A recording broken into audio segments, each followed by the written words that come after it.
An Affinitate forum sponsored by Nexus Impact Center recently took place. These area business leaders came together to discuss post-pandemic business adjustments and how they'll be approaching the next 6 months.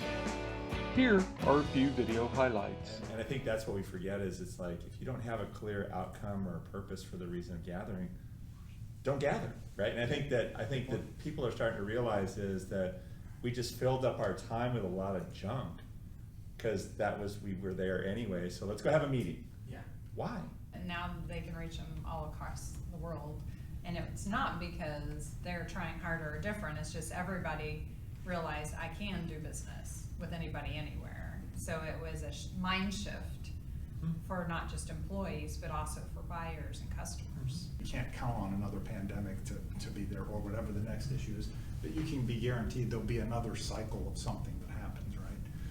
And I think it's really, people are struggling with that, and I don't know that a lot of them have made up their mind on what would work best for them. COVID disrupted our normal operations. And so instead of relying on our comfort zone, we started thinking, how can I do this differently? Yeah, how can I do this? Instead of just going back and doing the same old thing, how can I do this differently? What is the value of business relationships at that point? Because now you've stripped away the human completely and you go, I can just go get anything I want for whatever price on the internet, and do I still need relationships? Do I still need the network in town? What's the value of your network versus the websites? We all have two reputations. We have, the reputation that you are seeing of me here, and I have an online reputation.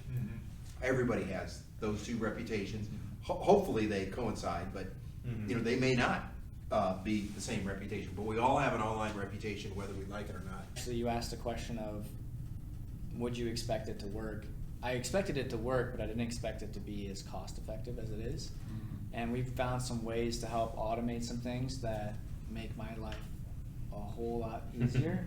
And that's what's been really great about what we found out so far. Prior to 2020, right, it was still happening. You have a great employee come to you and say, I quit. You're like, I'll be darned. That's odd. You're great at sales, you hit your numbers, you've done all this stuff, so I thought everything was great. Well, yeah, I hated it here for 5 years, but you were paying me well enough to stay. Because I can make a decision now, and I feel like there's been this universal kind of revelation about where we work doesn't convey the output that we can have, that I want to block, I'll change the block schedule for some things. I want to block Monday and Friday to be a work from home day, and that's just always how it's going to be. I think though entrepreneurship, business starts and stuff like that are down relative to what everybody kind of would think, and it's because I got a good job. If I don't really like it, there's 42 other ones that I can find anywhere in the world. And so I don't know that people are starting, some of those companies. Have available jobs impacted the number of new companies being started?